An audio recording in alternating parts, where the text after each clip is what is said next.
Desai school द्वारा चालू किए गए ऑनलाइन क्लास में सभी विद्यार्थियों का स्वागत है। कक्षा 9th और 10th को संस्कृत अध्ययन करा रहे हैं। संस्कृत कक्षा 9th और 10th को संस्कृत अध्ययन कराया जा रहा है। संस्कृत अध्ययन में आप लोगों को समास चालू कराया गया है।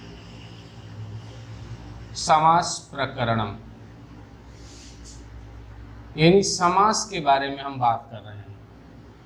आपको इससे पहले समास की परिभाषा, समास के कितने भेद होते हैं, ये सभी बातें बता दिया गया। आपको अव्ययीभाव समास पूरा करा दिया था। अब मैं आपको चालू कराया था नंबर 2 पे कर्मधारय समास। कर्मधारय समास के बारे में बात कर रहे थे। कर्मधारय समास के बारे में भी आपको कल बता दिया था। इसके नियम क्या क्या करना होता है वो सब बता दिया था। बताया था कि कर्मधारय समास में पहला पद अधिकतर विशेषण विशेष्य से संबंधित होते हैं। यानी पहला पद विशेषण विशेष्य कर्मधारय, पहला समास होता है विशेषण विशेष्य कर्मधारय। आपको विशेषण विशेष्य करा भी दिया था, उसमें पहला पद विशेषण और दूसरा पद विशेष्य होता है। यानी आपको बताया था कि पहले पद के द्वारा दूसरे पद की विशेषता बताई जाती है, वो विशेषण विशेष्य कर्मधारय होते हैं। कल 3 उदाहरण विशेषण विशेष्य कर्मधारय समास के मैं कराया था। आज और है 2-4 उदाहरण लिखे हुए विशेषण विशेष्य कर्मधारय के। विशेषण विशेष्य कर्मधारय, विशेषण विशेष्य कर्मधारय, कर्मधारय समास, इसके बारे में बात कर रहे थे। इसके बारे में आपको बताया भी था कल की वीडियो में। 3 उदाहरण भी करके बताए थे। आज और 4 उदाहरण लिखा हूं, इनको भी करके हम बात करेंगे और समझने का प्रयास करेंगे। विशेषण विशेष्य में मैं कल चर्चा किया था और बताया था कि पहला पद विशेषण होता है और दूसरा पद विशेष्य।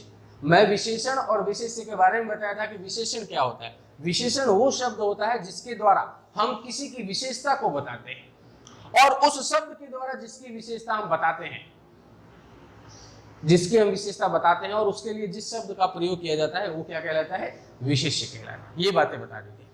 प्लस समास करने पे 2 पद होते हैं और दोनों में समान विभक्तियों का प्रयोग किया जाता है। जैसे कि देखिए यहाँ पे उदाहरण दिया हुआ है,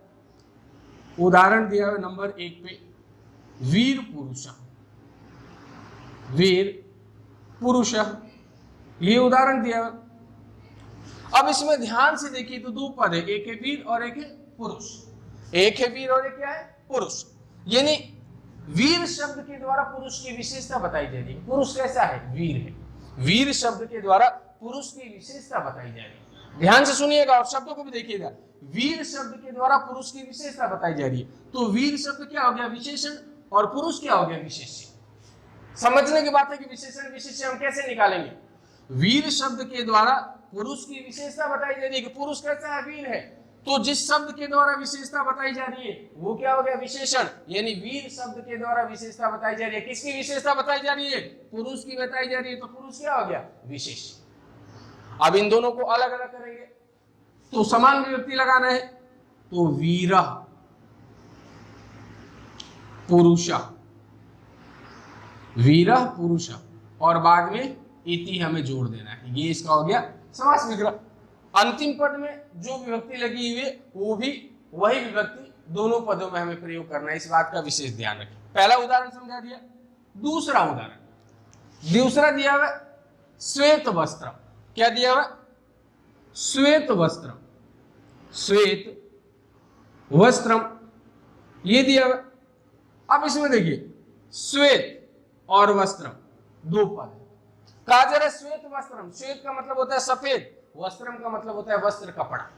अब कपड़े की विशेषता बताई जा रही है कि कपड़ा कैसा है, सफेद है।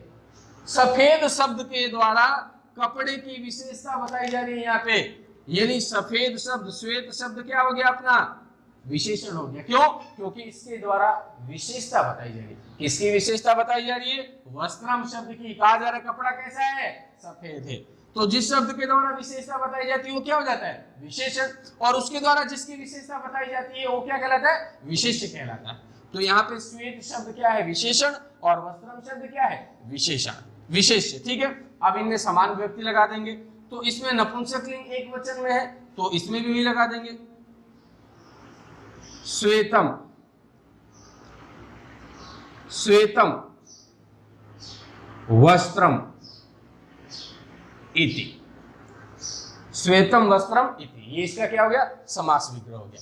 पहला उदाहरण करके बता दिया, दूसरा उदाहरण करके बता दिया। अब तीसरा उदाहरण, परम पुरुष, परम पुरुष। अब इसमें भी देख लिए, परम और पुरुष। परम शब्द के द्वारा पुरुष की विशेषता बताई जा रही है, परम शब्द के द्वारा पुरुष की विशेषता बताई जा रही है। तो परम समान विभक्ति लगा देंगे, परमः पुरुष, परमः पुरुष इति, परमः पुरुष इति। ये क्या हो गया, इसका समास विग्रह हो गया। तीसरा भी बता दिया, एक पुरुष। चौथा है एक पुरुष। इसमें भी दो शब्द है, एक और पुरुष। एक शब्द के द्वारा पुरुष की विशेषता बताई जा रही है, कहा जा रहा है कि एक पुरुष, यानी एक पुरुष है, एक पुरुष है। एक शब्द और पुरुष शब्द अलग अलग हो गए, समान विभक्ति लगा देंगे, एक पुरुष इति, एक पुरुष इति। ये देखिए, आपको विशेषण विशेष्य के कल 3 उदाहरण, कल नियम भी कराए थे, 3 उदाहरण भी करा दिया था। आज उसके 4 उदाहरण और आज आपको समझाया। विशेष रूप से विशेषण विशेष्य में हमें ध्यान देना है।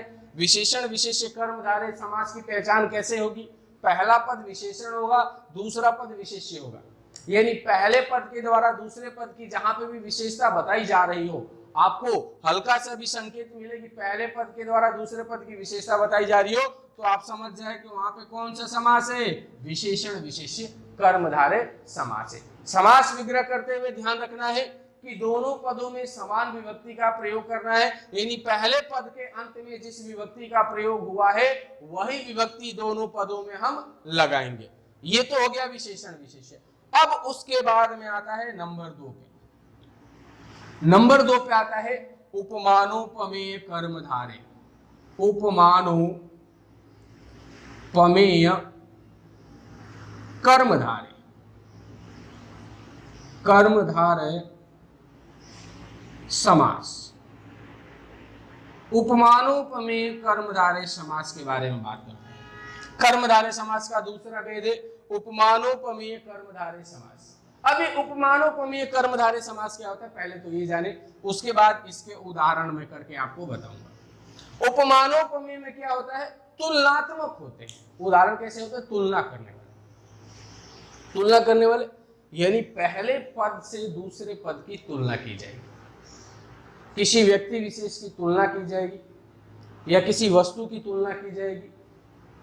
तो उसमें क्या होगा, पहला पद तुलना करने वाला होगा और दूसरा पद होगा जिसकी हम तुलना करेंगे। पहला पद क्या होगा, तुलनात्मक, तुलना करने वाला, और दूसरा पद होगा जिसकी हम तुलना करेंगे। इन दोनों की विभक्ति भी समान ही होती है।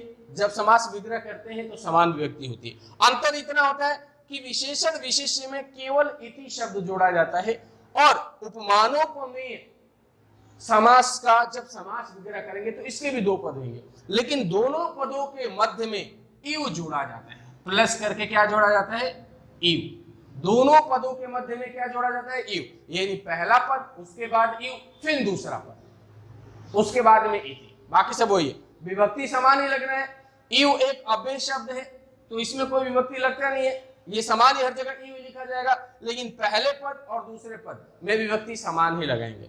बस अंतर क्या होगा कि इन दोनों पदों के बीच में इव जोड़ा जाता है। अब ये हमें ध्यान रखना होगा कि पहले पद के द्वारा जब दूसरे पद की तुलना की जाए तो कौन सा समास होगा, उपमानोपमेय कर्मधारय समास। पहले पद के द्वारा दूसरे पद की जब तुलना की जाए तो उपमानोपमेय कर्मधारय समास होगा। यानी तुलनात्मक वाक्य आएंगे तो वहां पे क्या होगा, इव शब्द का प्रयोग किया जाएगा।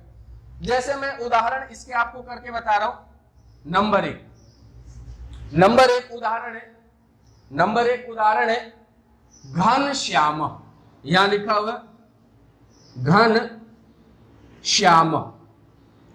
नंबर 1 उदाहरण घन श्याम। अब देखिए दो शब्द है, घन और श्याम।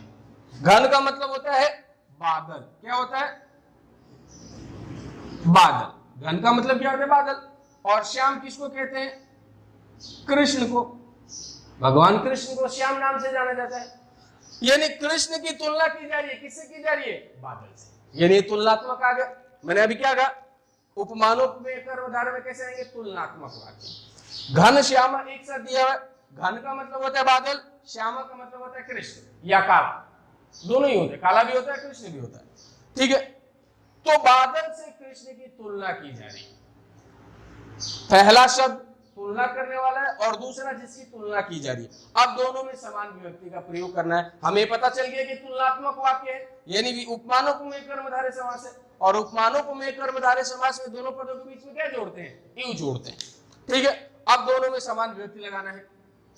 तो घन, ठीक है, उसके बाद में यू, दूसरा पद श्याम। घन इव श्याम इति। घन इव श्याम इति, ये इसका क्या हो गया? समास हो गया। तुलना करके अब देखो, पहला बता दिया आपको, दूसरा है चंद्रमुखम। दूसरा क्या है? उदाहरण चंद्रमुखम। उदाहरण नंबर 2 चंद्र मुखम। दो शब्द है, पद है चंद्र और मुख। यहां पे चंद्र शब्द के द्वारा मुख की तुलना की जा रही है। यानी कहा जा रहा है कि मुख कैसा है? चंद्रमा के समान है। मुख कैसा है? चंद्रमा के समान है। यानी उपमा दी जा रही है, मुख की तुलना की जा रही है किससे? चंद्रमा से। चंद्र मुख। तो इसको अब हमें पता चल गया कि तुलना की जा रही है, मुख की तुलना की जा रही है चंद्रमा से। तो चंद्रम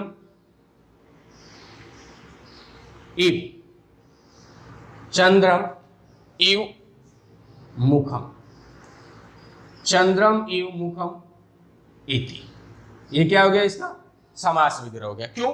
यू क्यों लगा? क्योंकि उपमानोपमेय कर्मधारय है। क्यों उपमानोपमेय कर्मधारय समास है? क्योंकि एक पद के द्वारा दूसरे पद की तुलना की जाती है।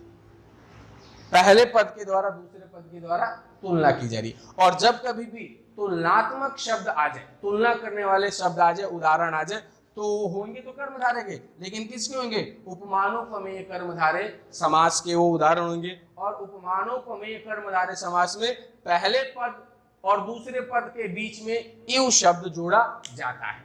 अब तीसरा उदाहरण आपको करके बता रहा हूं। उदाहरण नंबर 3 तीसरा दिया हुआ कुसुम कोमल।